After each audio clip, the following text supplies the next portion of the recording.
Bismillahirrahmanirrahim. Assalamualaikum warahmatullahi wabarakatuh.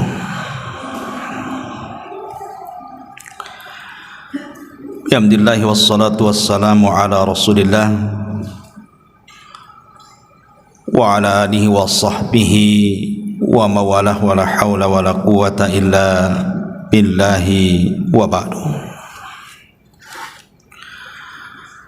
Alhamdulillah, di malam hari ini kembali kita bisa duduk bertalabul ilmi di Masjid Muhajirin. Kita doakan selalu yang telah membangunnya agar Allah senantiasa menjaganya. Tak lupa salawat dan juga salam tahdiahkan kepada Rasul kita Nabi besar Muhammad sallallahu alaihi wasallam. Kajian di malam hari ini biasa kita masih mengkaji seputar Qasasul Anbiya, kisah-kisah para nabi. Dan malam ini kita akan mengkisahkan satu nabi yang menjadi nabi misterius. Siapa dia? Dialah Nabi Allah Khadir atau Khidir alaihi salatu wassalam.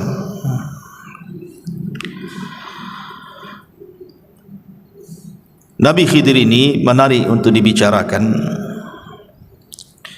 sebab menjadi polemik para ulama. Apakah dia masih hidup sampai sekarang ataukah dia sudah mati?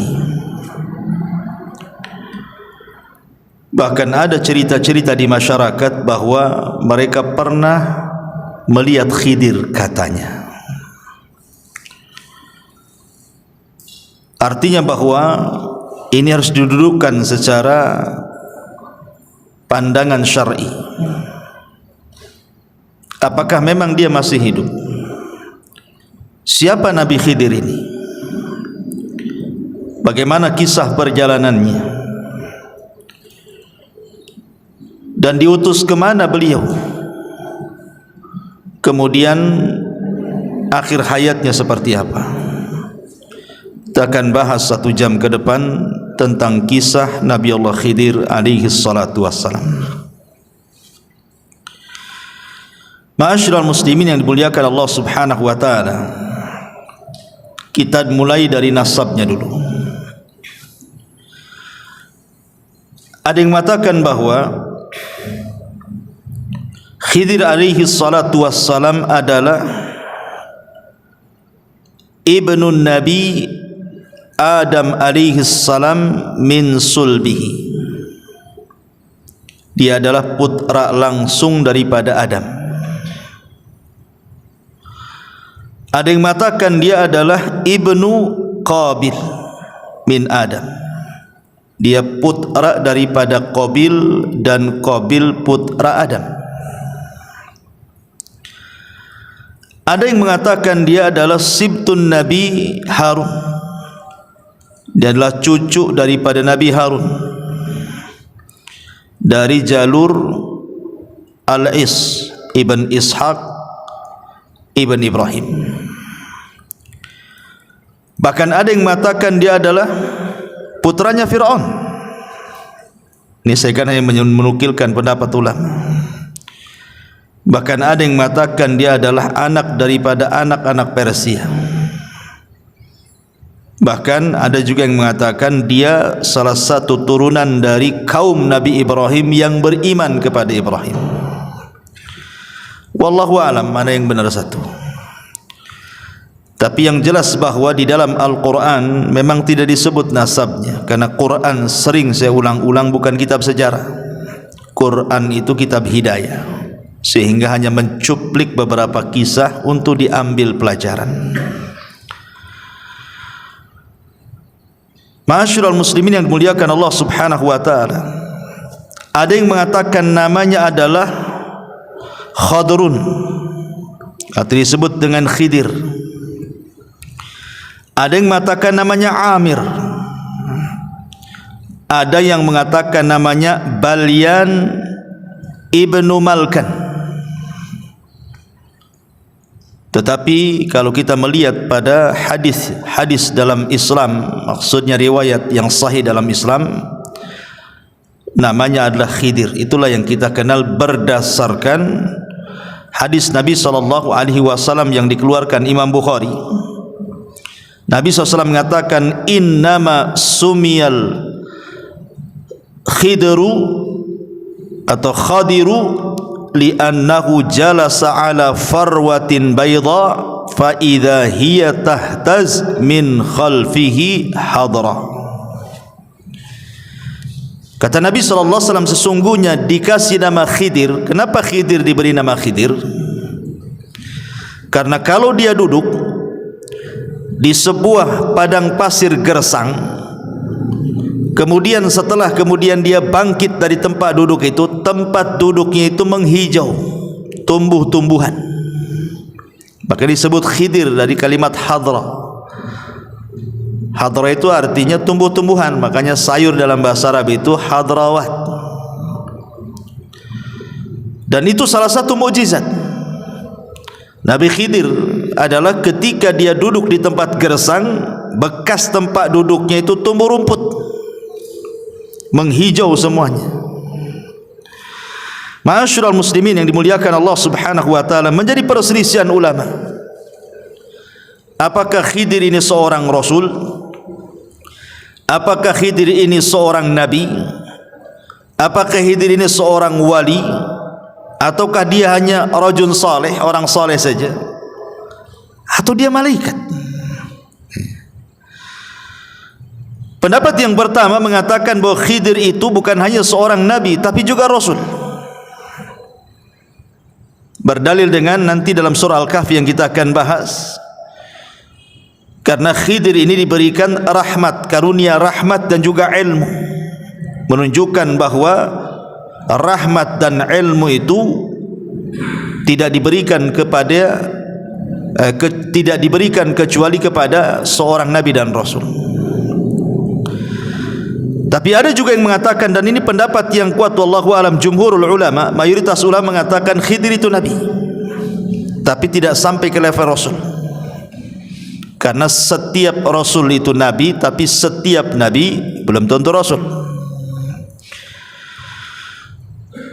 Nanti kita akan jelaskan. Ada juga yang mengatakan bahwa Khidir itu wali, dan ini banyak diyakini oleh orang-orang yang menisbatkan kepada sufi, orang-orang sufi, orang-orang tasawuf,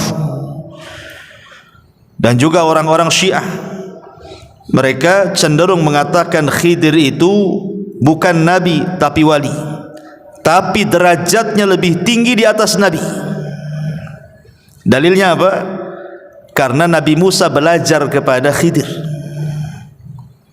menunjukkan Khidir lebih tinggi dibandingkan Musa, karena Musa belajar sama dia masalahnya. Sehingga mereka membuat kaedah bahwa Khidir itu wali, dan wali itu lebih tinggi dibandingkan nabi katanya. Nanti kita akan bantah. Saya sebutkan pendapat-pendapat dulu. Kemudian yang keempat, Khidir itu malaikat yang menjelma dalam bentuk Bani Adam. Dan juga ada yang mengatakan dia hanya orang biasa tapi soleh. Tapi sekali lagi pendapat yang kuat wallahu alam, Khidir itu seorang nabi, tapi tidak sampai ke rasul, tapi di atasnya wali. Karena nabi itu di atasnya wali. Dalil bahwa Khidir ini seorang nabi, pertama mukjizat, tentu mukjizat. Yang tadi saya katakan di antara mukjizatnya, kalau Khidir itu duduk di sebuah tempat yang gersang, kemudian dia pergi menghijau tuh tempat duduknya, dan itu mukjizat.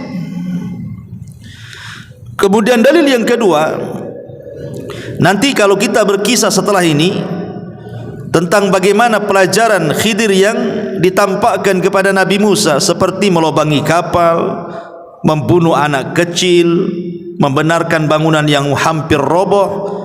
Tidak mungkin Khidir ini melakukan itu pandai-pandai dia, kan begitu. Tentu ada wahyu. seperti membunuh orang. Membunuh tidak boleh. Berarti ketika Khidir membunuh ini karena ada perintah Allah Subhanahu wa taala.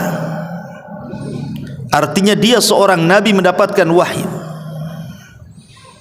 Bagi orang yang mengatakan wali itu karamah, karena sering saya katakan bahwa keanehan di dunia ini ada berapa? Ada 5 atau 6 ya. Pertama, mukjizat. Mukjizat ini diberikan kepada siapa? Para nabi. Yang kedua, karamah, diberikan kepada para wali. Yang ketiga, maunah, diberikan kepada orang biasa yang saleh. Kemudian yang keempat, sihir, diberikan kepada para dukun, para bomo paranormal. Dan yang terakhir, al-ihana. Ihana itu keanehan tapi untuk menghinakan.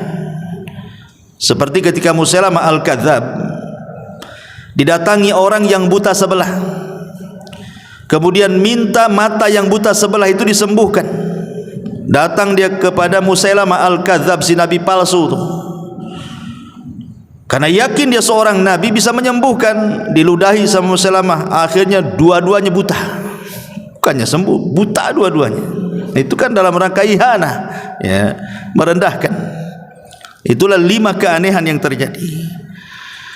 Ma'asyiral muslimin yang dimuliakan Allah Subhanahu wa taala. Adapun apakah Khidir masih hidup atau sudah mati, nanti pembahasannya di akhir. Kita akan masuk pada kisah Nabi Khidir yang saya kutip dari surah Al-Kahfi.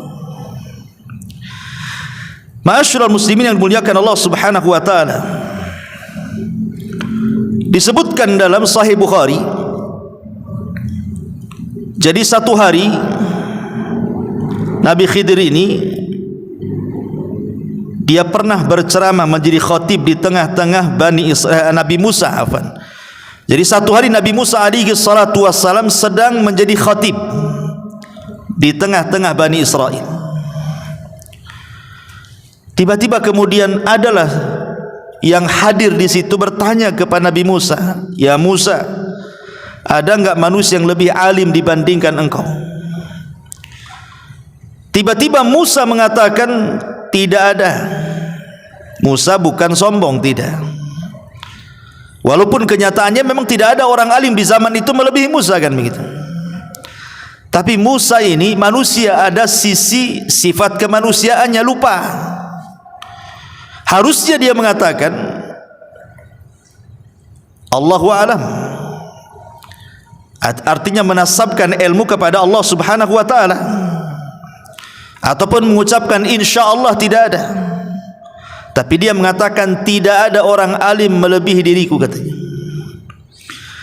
Dari kalimat ini akhirnya Allah Subhanahu wa taala menjawab dari langit bahwa ada orang yang lebih alim, yang punya ilmu yang kau tak punya. Kemudian Allah Subhanahu wa taala merintahkan Nabi Musa untuk berangkat mencari orang yang dimaksud Allah. Maksudnya mencari Khidir alaihi salam. Lah dengan berangkatnya Musa mencari Khidir menunjukkan Musa tidak sombong. Sebab kalau sombong ngapain dia datang? Ketika kemudian dia mencari Khidir itu menunjukkan tawadhu'nya, bahwa dia ingin mencari juga ilmu. Tidak hanya mencukupkan ilmu yang dia miliki, dia pun ingin menambah. Dari sini kata para ulama, ada dalil tentang pensyariatan rihlah li talabul ilmi. Rihlah itu maksudnya melakukan safar, perjalanan untuk menuntut ilmu. Dan itu kebiasaan para nabi, kebiasaan para sahabat, bahkan kebiasaan para ulama. Lihat Imam Ahmad keliling dunia itu sampai 2 kali. Sampai dikatakan tafa Ahmad marrataini hatta jama'al musnad. Imam Ahmad itu keliling dunia mencari ilmu sampai berhasil mengumpulkan musnad. Buku hadis tertebal itulah buku musnadnya Imam Ahmad. Entah berapa ribu hadis yang dicatat oleh Imam Ahmad dalam musnadnya itu. Imam Bukhari, Imam Muslim, Abi Dawud, Tirmidzi, seluruh para ulama mereka rihlah dari satu negara ke negara berikutnya. Bahkan sebelum mereka juga para sahabat, contoh saja umpamanya Jabir bin Abdullah radhiyallahu an, itu tinggal di kota Madinah. Dia mendengar hadis Nabi SAW, tapi tidak dari orang yang langsung mendengar kepada Nabi.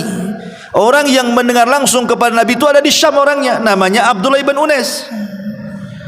Dia ingin memastikan apakah betul Abdullah ibn Unais itu mendengar hadis yang ia dengar dari penduduk Madinah. Berangkat dia, perjalanan 1 bulan, pulang pergi 1 bulan, 2 bulan lah pulang pergi jadinya, hanya untuk memastikan satu hadis saja itu. Artinya bahwa rihlah para ulama itu luar biasa. Mereka harus mengeluarkan biaya, waktu, tenaga. Kita ini muhajirin itu kalau di Batam ini enggak terlalu jauh, tapi sedikit yang datang kemari. Ya, nggak tahu kalau setelah ngaji diajak makan, tak tahu ya. Tapi yang jelas bahwa menunjukkan himmah thalabul ilmi di zaman sekarang ini kurang sekali. Entah kenapa, apa sibuk dengan dunia, sibuk dengan handphone, wallahu alam. Tapi yang jelas bahwa himmah, semangat thalabul ilmi di zaman dulu itu luar biasa, karena ilmu dan para penuntutnya dihargai. Tapi zaman sekarang sudah ilmu tidak dihargai, para penuntutnya tidak dihargai, ustadznya pun tidak dihargai. Makanya itu menjadi malas untuk belajar. Taib. Kemudian setelah itu Musa alaihi salatu wassalam mengajak pembantunya namanya Yusha ibn Nun. Dan begitu para nabi selalu bawa pembantu. Ketika Nabi SAW berdakwah ke Taif, siapa yang dibawa? Zaid ibn Harith, untuk membantu Nabi dalam berdakwah. Sebagaimana Rasul mengambil Zaid ibn Harith, maka Musa mengambil Yusha ibn Nun yang kelak akan menjadi penerusnya. Setelah Musa meninggal, Harun meninggal, Yusha inilah yang akan memimpin Bani Israel untuk mengambil alih Baitul Maqdis. Bahkan Musa juga tidak berhasil, karena dia keburu meninggal di Ardut Tih, di bumi Tih, karena pembangkangan Bani Israel. Padahal nama Yusha dalam Al-Quran kan tidak disebut namanya kan. Allah membahasakan dengan kalimat fatah, pemuda. Namanya siapa pemuda ini? Baru dijelaskan oleh ahli tafsir bahwa yang dimaksud pemuda dalam surah Al-Kahfi itu maksudnya Yusha ibn Nun. Tapi lihat, walaupun namanya tidak dicantumkan dalam Al-Quran, tapi dia bisa mengukir sejarah melebihi Nabi Musa, padahal tidak dikenal. Menunjukkan bahwa mengukir sebuah jasa untuk kebaikan orang itu tidak mesti harus dikenal manusia. Gak apa-apa kita dikenal Allah, tidak dikenal di hadapan manusia, seperti Yusha ibn Nun. Ma'asyiral muslimin yang dimuliakan Allah Azza wa Jalla, berangkatlah kemudian 2 manusia mulia ini, Musa dan juga Yusha ibn Nun, dalam rangka mencari ilmu untuk mencari keberadaan Khidir alaihi salam. Kita mulai kisahnya, dimulai daripada surah Al-Kahfi ayat 61 dan seterusnya. Allah Subhanahu wa taala mengatakan, wa idh qala Musa li fatahu la abrah hatta ablugha majma'al bahraini au amdiya hukuba. Dan ingatlah ketika Musa berkata kepada Yusha ibn Nun pembantunya, aku tidak akan berhenti berjalan untuk mencari ilmu sebelum sampai ke tempat pertemuan 2 air lautan, atau aku akan berjalan terus sampai bertahun-tahun, entah berapa lamanya. Karena ada yang mengatakan ahli tafsir itu Musa itu mencari Khidir sampai 80 tahun. Ada yang mengatakan seperti itu, wallahu alam. Ya. Sekarang pertanyaannya, mencari alamat yang tidak jelas itu kan perkara yang sulit, ikhwan. Pokoknya kalau engkau ingin mendapatkan Khidir, cari pertemuan air lautan. Tandanya kalau ikan yang kau bawa itu tiba-tiba hidup di tengah jalan, kemudian ikan itu loncat dari tempat yang kau bawa itu, di tempat loncat ikan itulah kau akan dapatkan Khidir itu. Cemana cari alamat kayak gini nih? Kan sulit cari alamat kayak gini. Ulama kemudian berusaha mencari tahu pertemuan dua air lautan itu ada di mana. Ya. Ada yang mengatakan bahwa pertemuan dua air lautan itu berada di sebuah tempat di dekat Jabal Tariq namanya. Jabal Tariq ini satu gunung merujuk pada seorang jenderal muslim dulu namanya Tariq bin Ziyad yang pernah menaklukkan Spanyol pada tahun 711 Masehi. Dialah yang menghubungkan antara dua lautan tuh.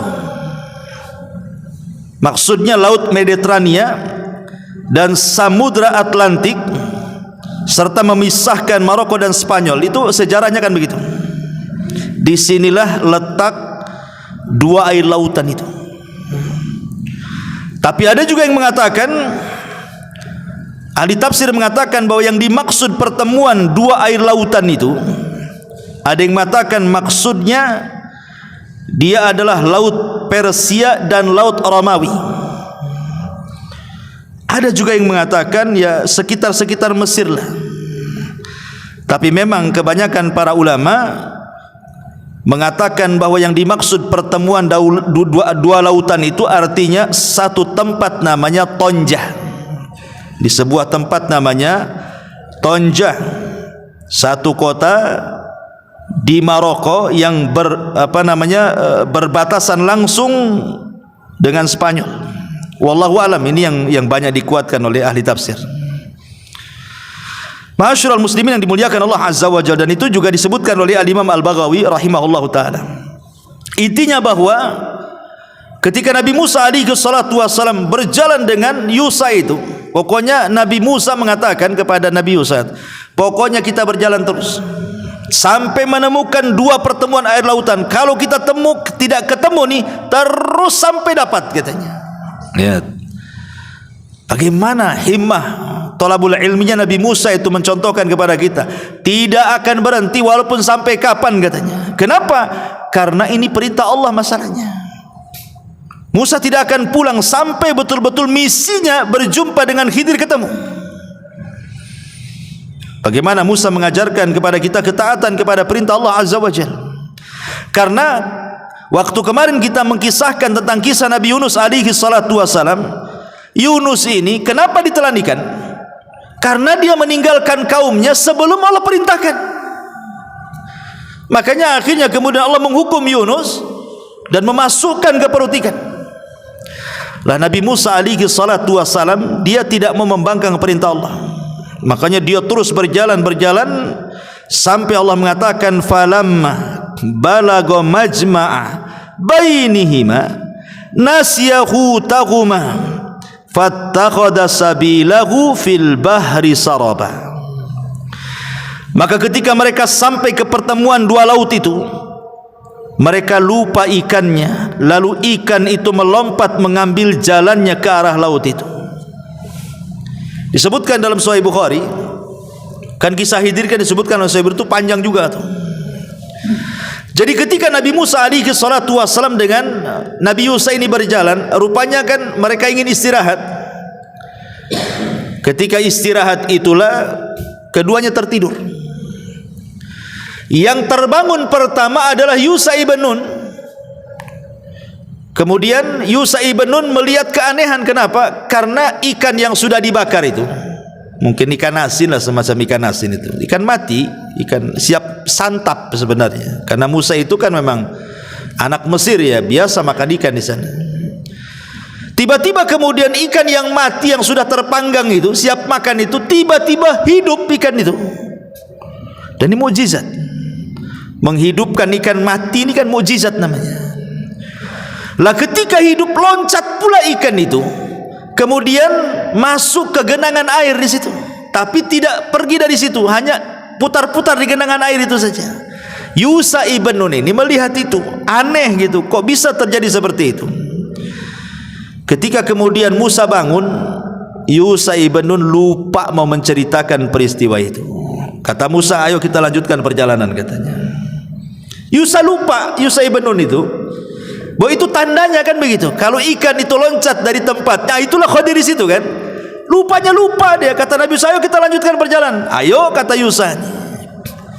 Kemudian disebutkan, Allah katakan, falamma jawaza qala li fatahu atina ghada'ana laqad laqina min safarina hadza nasaba.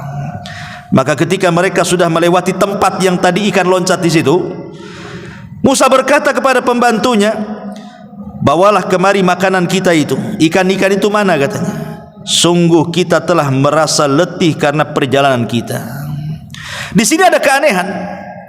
Nabi Musa itu diberikan kekuatan oleh Allah Azza wa Jalla. Dia tidak pernah capek. Mau jalan sejauh manapun tidak pernah capek.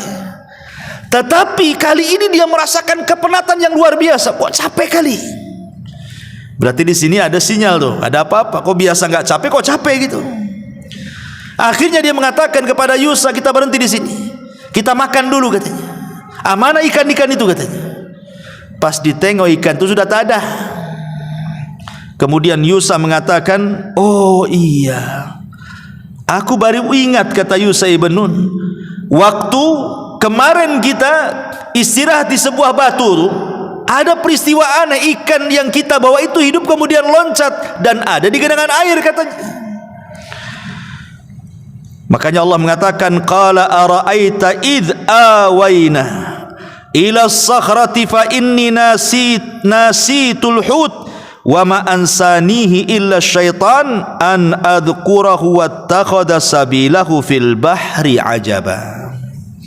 Lalu Yusha ibn Nun mengatakan, tahukah engkau ketika kita mencari tempat berlindung di batu itu, wahai Musa, aku lupa menceritakan tentang ikan itu, katanya. Dan tidak ada yang membuat aku lupa untuk mengingatnya kecuali setan. Dan ikan itu mengambil jalannya ke laut dengan cara yang aneh sekali, katanya. Apa kata Musa? Musa mengatakan, itu yang benar. Ayo kita balik lagi ke situ, katanya. Senang Nabi Musa karena sudah ada titik terang di mana keberadaan Khidir dan pertemuan dua air lautan itu. Ma'asyiral muslimin yang dimuliakan Allah Subhanahu wa taala, di sini ada pelajaran besar bahwa seorang murid dan guru itu tetap harus punya kesabaran. Lihat sabarnya Nabi Musa, tidak menyalahkan Khidir kan? Tidak menyalahkan Yusha ibn Nun. Karena lupa kan gitu. Ketika dia melihat ikannya loncat, harusnya disitulah Yusha memberitahu Musa kan, di sini tempatnya. Tapi karena dilupakan setan, akhirnya mereka pun jauh kali sudah meninggalkan batu itu, baru ingatkan itu. Tapi Musa tak marah. Ini menunjukkan bahwa seorang murabbi, seorang muallim, seorang guru, seorang pendidik harus punya kesabaran kepada anak didiknya. Seperti Musa alaihi salatu wassalam di sini. Ma'asyiral muslimin yang dimuliakan Allah Subhanahu wa taala. Ketika sampai di batu itu, tiba-tiba kemudian Musa dan Yusha ini melihat ada orang yang berbaju tebal, longgar, lebar, ya.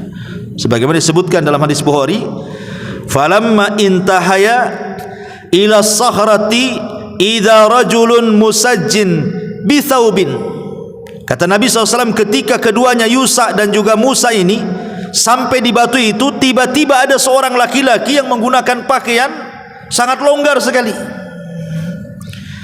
Fasallama Musa, maka Musa pun mengucapkan salam, assalamualaikum.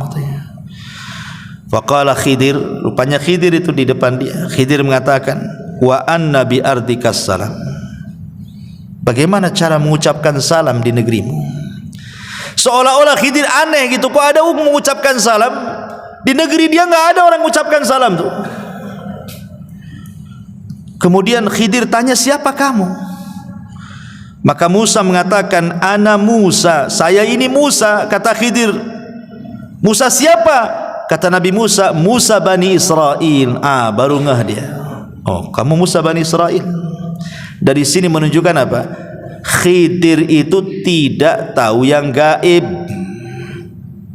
Sebagaimana prasangka sebagian orang terhadap Khidir itu, bahwa Khidir itu manusia yang punya ilmu laduni, mampu menerawang, mampu melihat hal-hal gaib.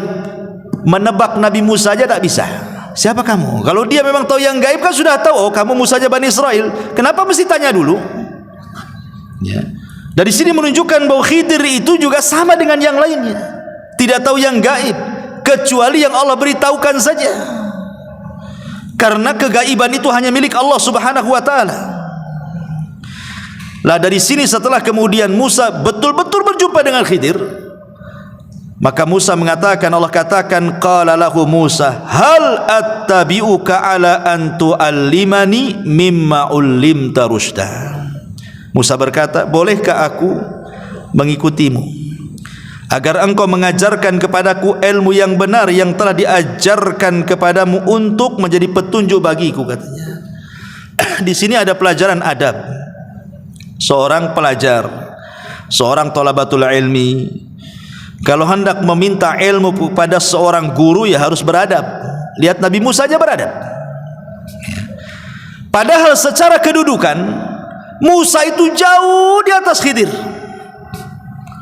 Bagaimana tidak jauh di atas Khidir? Dia bukan hanya seorang nabi, dia bukan hanya seorang rasul, dia adalah kalimur rahman, dia adalah ulul azmi minar rusul, dan dialah nabi yang paling masyhur dari seluruh nabi-nabi Bani Israel, dan turun Taurat padanya.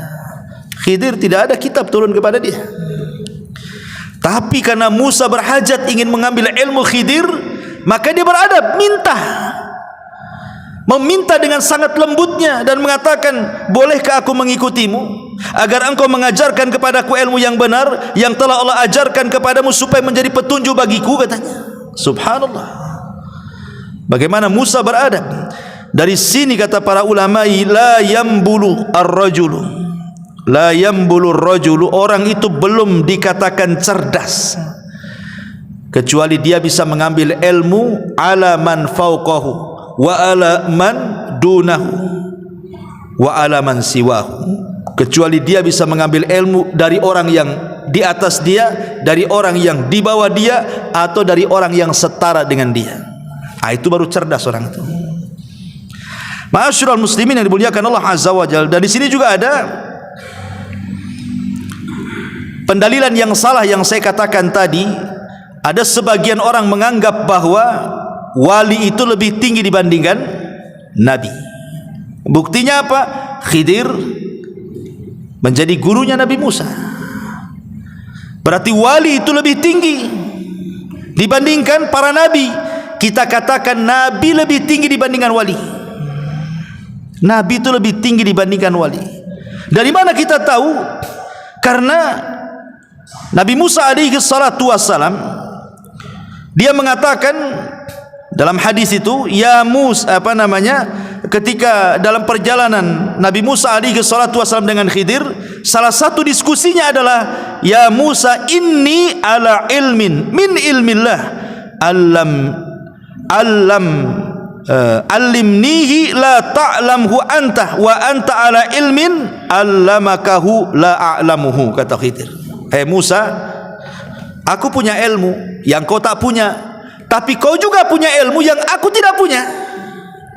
Ya. Ini bantahan bahwa orang-orang yang menganggap bahwa Khidir itu lebih tinggi dibandingkan Musa, maknanya Khidir itu wali, Musa itu nabi. Kok nabi belajar sama wali, berarti wali lebih tinggi dibandingkan nabi. Kita katakan di sini ada dialog. Khidir sendiri yang ngomong kepada Nabi Musa, hei Musa, aku punya ilmu yang kau tak punya, tapi aku juga tak punya ilmu yang kau punya. Artinya masing-masing punya ilmu di sini. Kecuali kalau memang Musa tidak punya ilmu kecuali Khidir yang punya, itulah. Ini kan masing-masing punya ilmu. Dan kita tidak ragu lagi bahwa ilmu yang dimiliki Nabi Musa jauh lebih banyak dibandingkan ilmu yang diberikan kepada Khidir. Karena dia seorang nabi, ulul azmi, lebih mulia dibandingkan Khidir alaihi salam. Tetapi Khidir memberikan syarat dan mengatakan, Qala innaka lan tastati'a ma'iya sabra. Sungguh engkau tidak akan sabar kalau belajar sama saya, katanya. Tidak usahlah, kau enggak akan sabar. Ya. Apa kata Nabi Musa? Wa kaifa tasbir ala ma lam tuhit bihi khubra. Bagaimana engkau bisa mengatakan seperti itu? Kan belum dicoba ya. Aku belum belajar kok kamu sudah mengatakan seperti itu, katanya. Kemudian Nabi Musa meyakinkan kepada Khidir dan mengatakan, satajiduni insyaallah sabira wala a'silaka amra.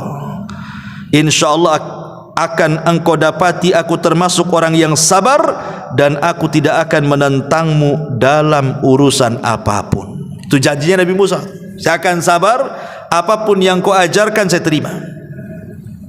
Di sini ada faedah apa? Seorang talabul ilmi harus punya kesabaran. Kalau tidak punya kesabaran tidak akan dapat ilmu itu. Makanya Yahya bin Abi Katsir mengatakan apa? Ilmu itu tidak akan didapat birahatil jismi, dengan istirahatnya badan. Antum kalau duduk tidur nggak akan dapat ilmu.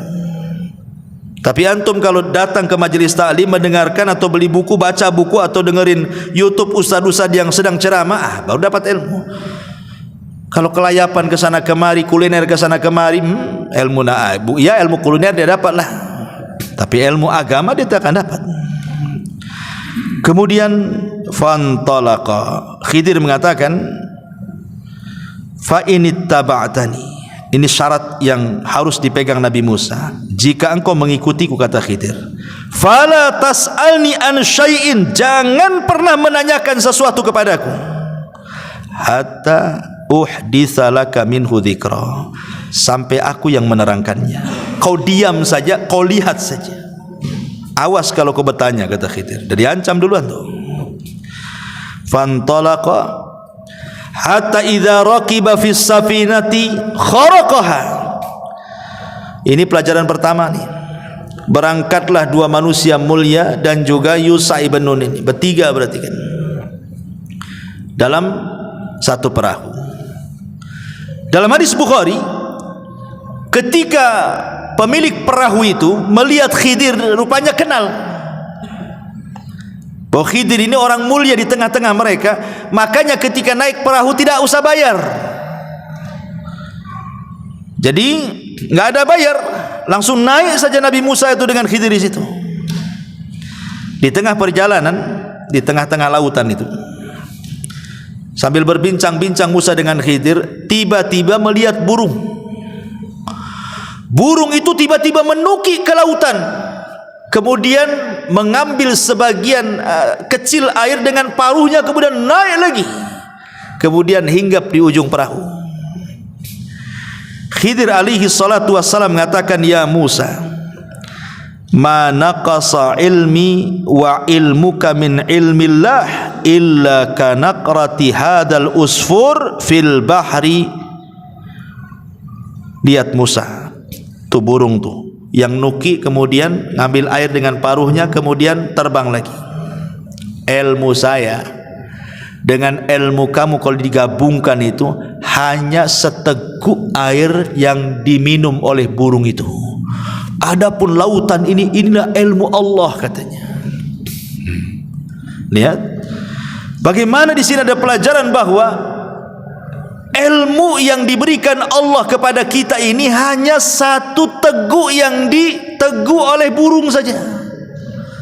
Itulah dengan satu teguk itulah ada yang jadi profesor, ada yang jadi dokter, ada yang jadi insinyur, ada yang jadi penemu, jadi orang cerdik, cerdas, pandai dan begitu seterusnya. Hanya setitiklah ilmu Allah yang Allah berikan kepada kita itu. Lebihnya lautan itu ilmu Allah. Di sini ada pelajaran, jangan sombong.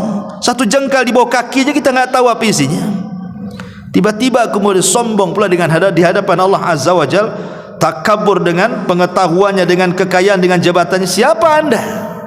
Ilmu yang Anda miliki itu bagian dari ilmu yang setetes yang diteguk burung itu. Ya. Ma'asyiral muslimin yang dimuliakan Allah Azza wa Jalla. Kemudian ketika sampai di daratan, sudah kapal itu sudah mendarat gitu ya, sudah menepi. Tiba-tiba Nabi Khidir alaihi salatu wassalam merusak kapal itu dengan cara apa?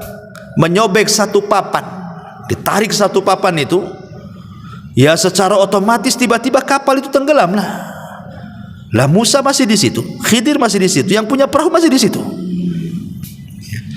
Apa kata Nabi Musa alaihi salatu wassalam? Qala akharaqtaha litughriqa ahlaha laqad ji'ta syai'an amra. Kata Nabi Musa, sungguh engkau telah berbuat sesuatu yang salah besar wahai Khidir. Kenapa kau bolongi perahu ini, katanya? Apakah kau akan menenggelamkan pemiliknya? Padahal dia di sana juga. Musa tidak mengatakan apakah kau akan menenggelamkan kapalnya, tidak, tapi apakah kau akan menenggelamkan pemiliknya. Nabi Musa mendahulukan jiwa orang tuh, bukan perahunya tapi jiwanya. Yang kedua, Nabi Musa berpikir ini orang nggak tahu baik budi, ini udah dikasih tumpangan gratis, nggak bayar lagi, tiba-tiba kemudian sudah sampai dibolongi, dirusak pula kapal itu. Mana syukurnya? Seolah ngomong begitu itu Nabi Musa kepada Khidir itu. Makanya dia agak emosi kan, karena Nabi Musa ini pantang melihat sebuah kemungkaran itu. Musa lupa perjanjian di awal kan. Apa perjanjiannya? Jangan tanya, jangan tanya ya.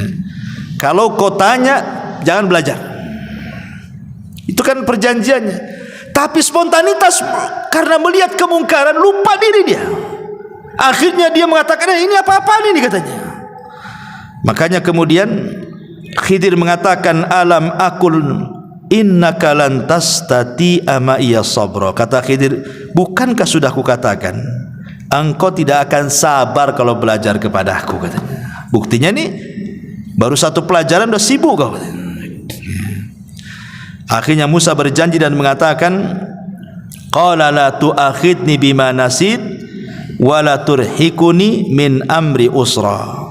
Kata Nabi Musa, janganlah engkau menghukum aku karena kelupaanku, dan jangan pula engkau membebani aku dengan sesuatu yang sulit dalam urusanku. Janganlah ngajari yang aneh-aneh, katanya.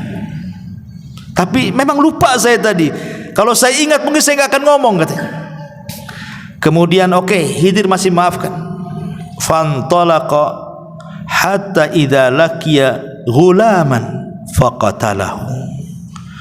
Ketika kemudian mereka sudah ke daratan, berjalan sebentar, nampaklah anak-anak sedang main. Rupanya ada anak yang paling ganteng, yang paling baik, pokoknya yang paling ganteng dari semua anak-anak kecil itu. Khidir datang ke tempat itu, diambil pula anak itu. Kemudian diambilkan batu, kemudian batu itu dalam riwayat Bukhari dibenturkan ke kepalanya. Tidak cukup sampai itu, dipisahkan kepala sama badannya. Oh, ini ngeri kali pelajarannya nih. Ini belajar apa ini?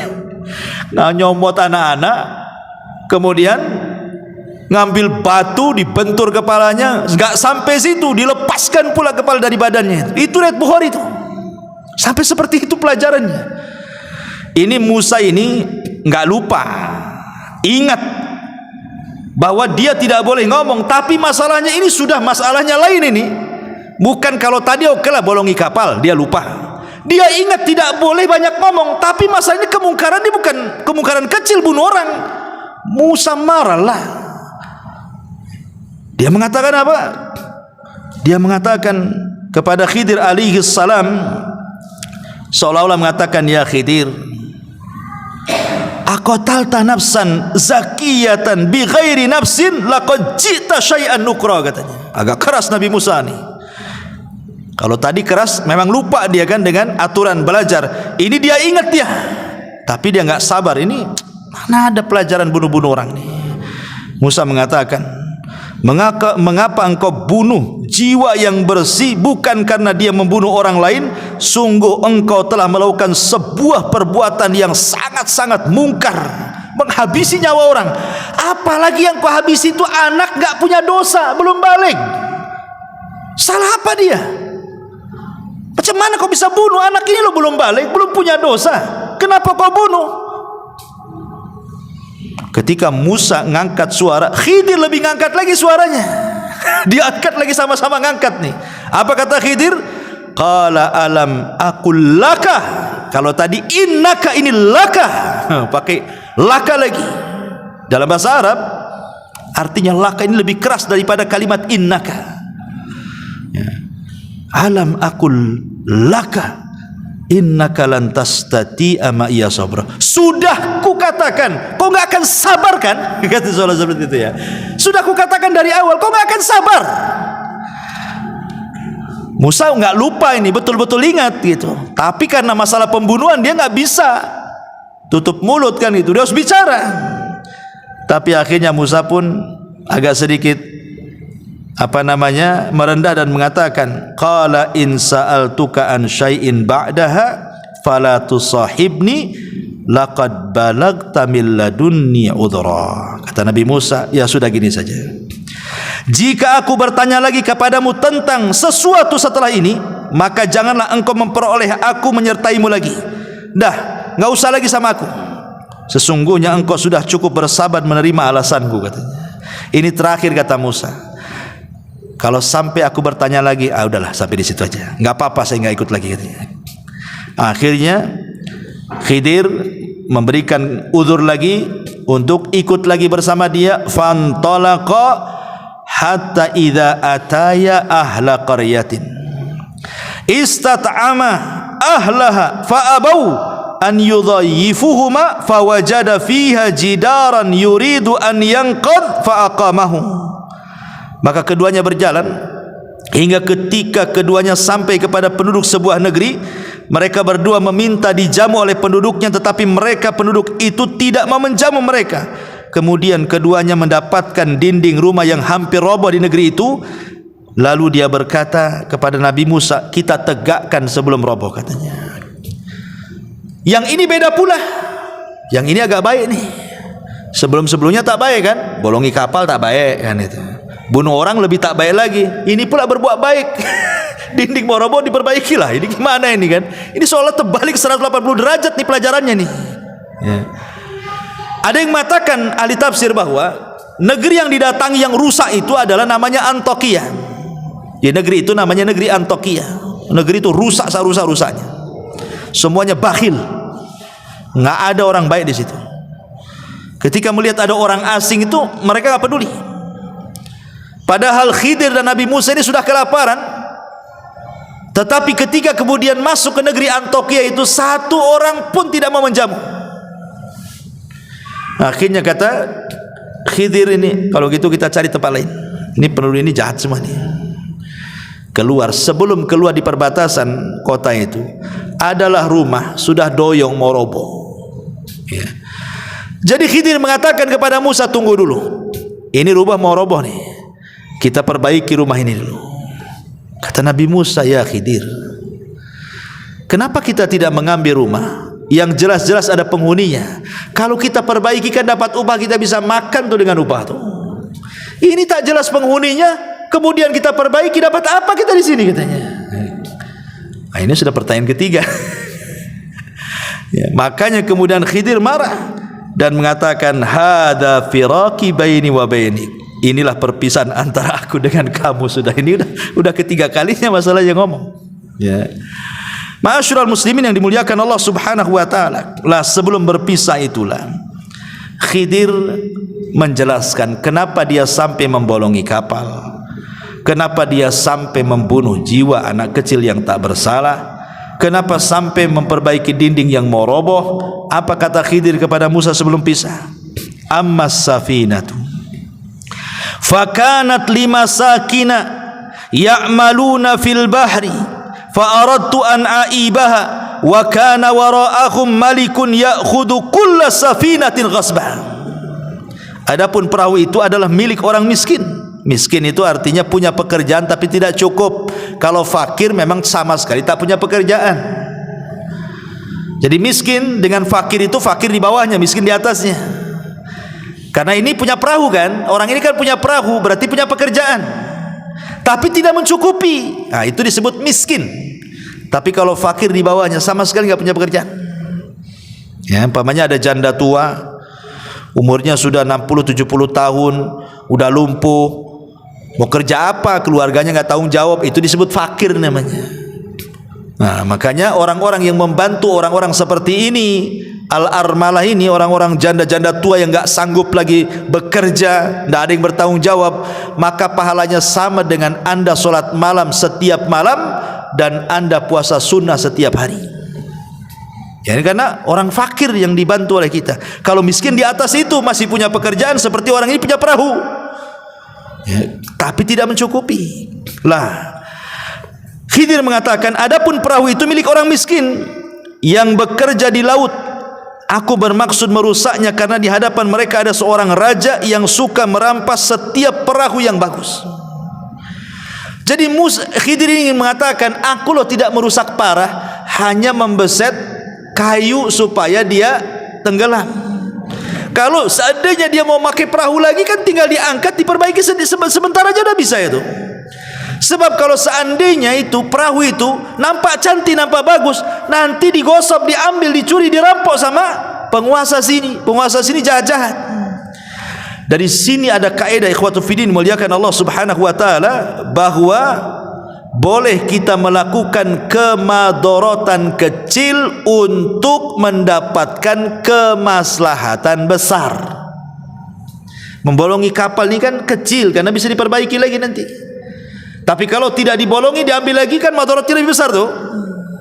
Berarti maslahatnya jauh lebih besar supaya perahunya tidak diambil orang dan dia bisa bekerja lagi. Contohnya apa? Contohnya kalau antum sakit, punya gula umpamanya, diabetes, kata dokter ini jarinya harus dipotong, diamputasi. Kalau tidak akan menjalar. Memotong jari itu tidak boleh, karena jari ini bukan milik kita, milik Allah. Dari atas kepala sampai kaki itu milik Allah. Tidak boleh kita menyakiti badan kita sendiri.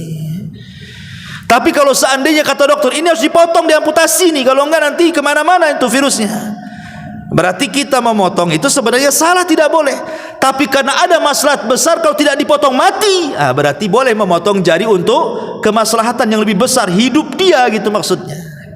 Nah, itulah namanya kaidah melakukan madarat kecil untuk mendapatkan maslahat besar. Ya, dan ini kaidah ini ma'ruf, bisa dipakai di mana-mana. Kemudian dia mengatakan, wa ammal ghulam fakana abawahu mu'minaini fakhashina an yuhriqahuma tughyanan wa kufra. Adapun anak yang ganteng yang saya ambil, yang saya pukul dengan batu dan saya pisahkan lehernya itu, dia itu punya orang tuanya soleh, orang tuanya baik. Aku takut kalau dia besar, anak ini jadi kufur, jadi jahat, durhaka, akhirnya mengganggu agama kedua orang tuanya. Makanya kubunuh sebelum dia besar. Ini kan tidak mungkin Khidir melakukannya kecuali karena wahyu. Tidak bisa antum main-main, anak pengenlah jadi Khidir. Tengokin anak-anak yang lagi main-main tuh, siapa yang paling nakal, antum ambil tusuk pakai pisau. Kenapa Ustaz? Kenapa kau tusuk tuh? Nampak kecil-kecil dan nakal tuh, nanti udah besar apa kurang ajar katanya. Ini enggak bisa kita lakukan seperti Khidir, karena kita enggak dapat wahyu. Khidir ini melakukan karena wahyu. Dan ini juga ada dalil bahwa bagaimana Allah mengatakan, wa asa an tuhibbu syai'an wa huwa syarrul lakum wa asa an takrahu syai'an wa huwa khairul lakum.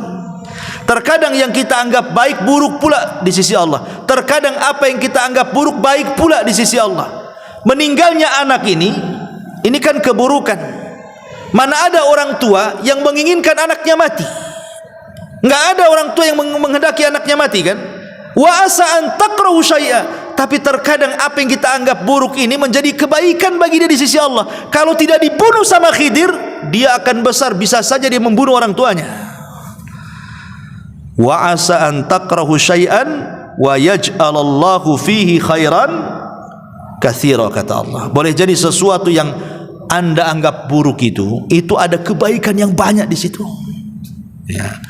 Ma'asyiral muslimin yang dimuliakan Allah Subhanahu wa taala, wa ammal jidar, yang ketiga. Adapun kenapa tadi saya memperbaiki dinding yang rumah yang mau roboh itu, wa ammal jidar fakana li gulamaini yatimaini fil madinati wa kana tahtahu kanzun lahuma wa kana abuhuma salihan fa arada rabbuka an yablugha ashuddahuma wa yastakhrija kanzahuma rahmatan mir rabbika wa ma fa'altuhu an amri dzalika ta'wilu ma lam tasti alaihi sabra.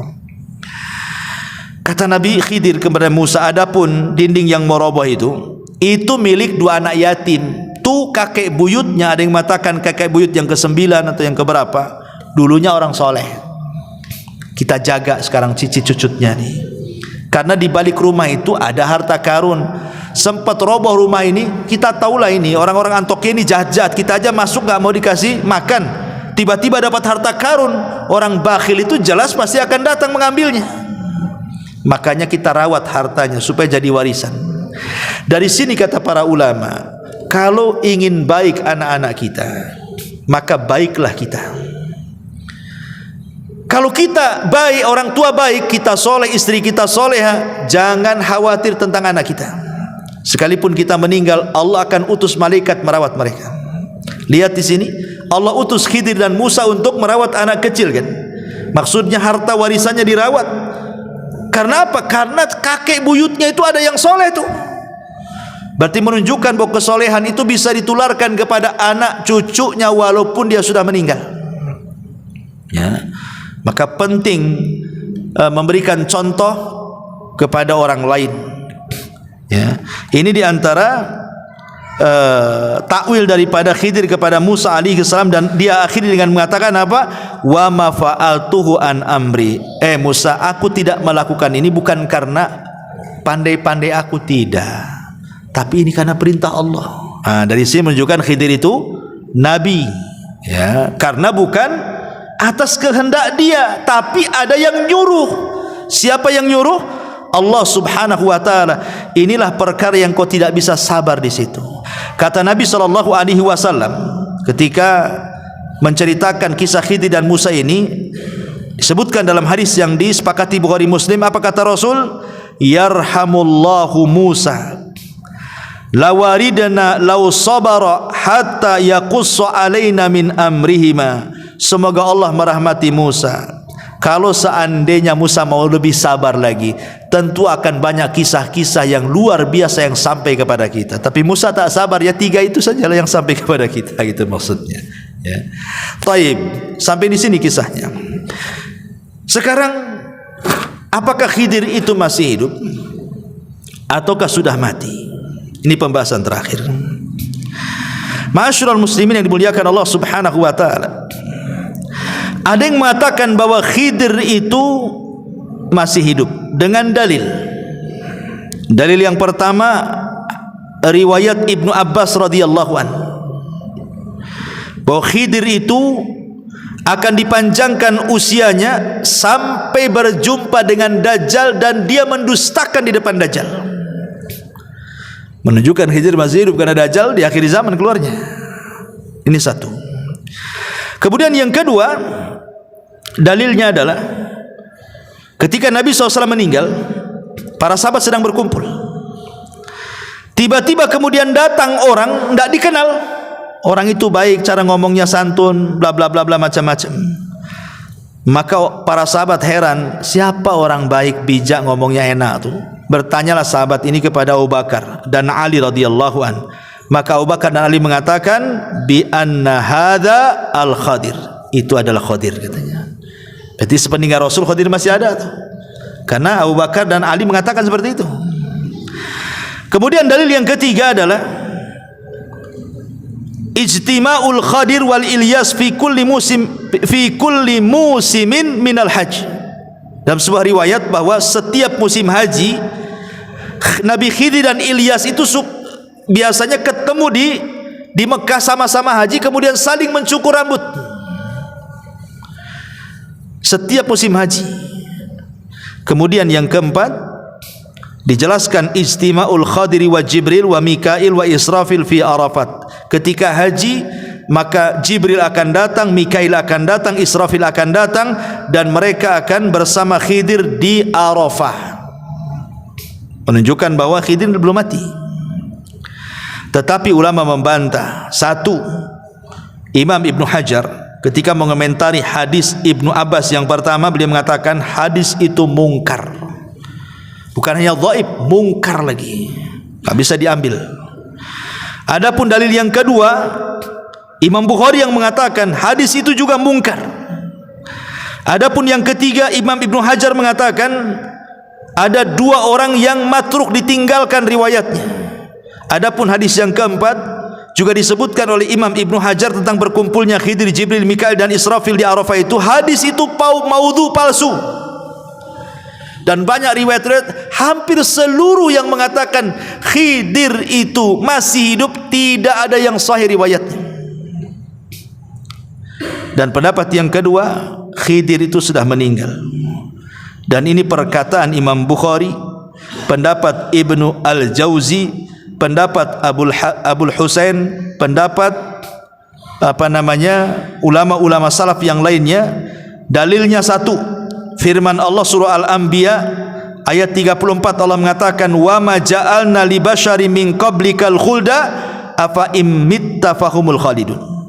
Kami tidak menjadikan hidup abadi bagi seorang manusia pun sebelum kamu, maka jika kamu mati apakah mereka kekal? Ya enggak lah, tidak ada yang kekal, kata Al-Quran. Maka Khidir masuk pada ayat ini. Dalil yang kedua adalah surah Al-Imran ayat 81, ketika Allah menjelaskan tentang perjanjian para nabi, kalau Allah mengutus Muhammad mereka akan menolongnya, mereka akan berusaha masuk ke agamanya dan begitu seterusnya. Baca dalam surah Al-Imran. Kata Ibnu Katsir ketika memberikan catatan kepada Al-Imran ayat 81 itu, dia mengatakan faqala Ibnu Katsirin annahu idza kana al-Khadiru hayyan fahuwa yadkhulu fi mitsaqil anbiya fayansuruna nabiyya sallallahu alaihi wasallam min a'daihi. Kalau memang Khidir itu hidup, tentu dia akan masuk pada perjanjian para nabi. Kalau diutus, nabi akan ditolong. Tapi mana buktinya? Saat nabi kalah di perang Uhud, mana Khidirnya? Nggak datang. Saat perang Badar yang Rasul ketakutan luar biasa, jumlah 314 orang melawan 1000 orang, mana Khidirnya? Nggak muncul. Berarti Khidir sudah meninggal. Ya. Padahal kalau memang dia masih hidup, dia harus masuk pada surah Al-Imran 81, masuk dalam perjanjian setiap para nabi, kalau diutus nabi akan ditolong. Tapi tak muncul-muncul juga. Dan itu senada dengan ucapan Ibnu Taimiyah rahimahullahu ta'ala. Apa kata Ibnu Taimiyah saat ditanya apakah Khidir masih hidup? Kata beliau, "Lau kana al-Khadiru hayyan lawajaba alaihi an ya'tiyan nabiyya sallallahu alaihi wasallam wa yujahidu baina yadayhi wa yata'allama minhu wa qad kana an-nabiyyu sallallahu alaihi wasallam yauma badrin Allahumma intalik hadhihi isabah falan tu'bad abada." Ila akhirih.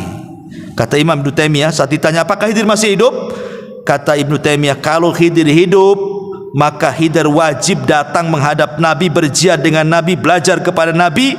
Sekarang ketika perang Badar, mana Khidir? Kata Ibnu Taimiyah, tak ada.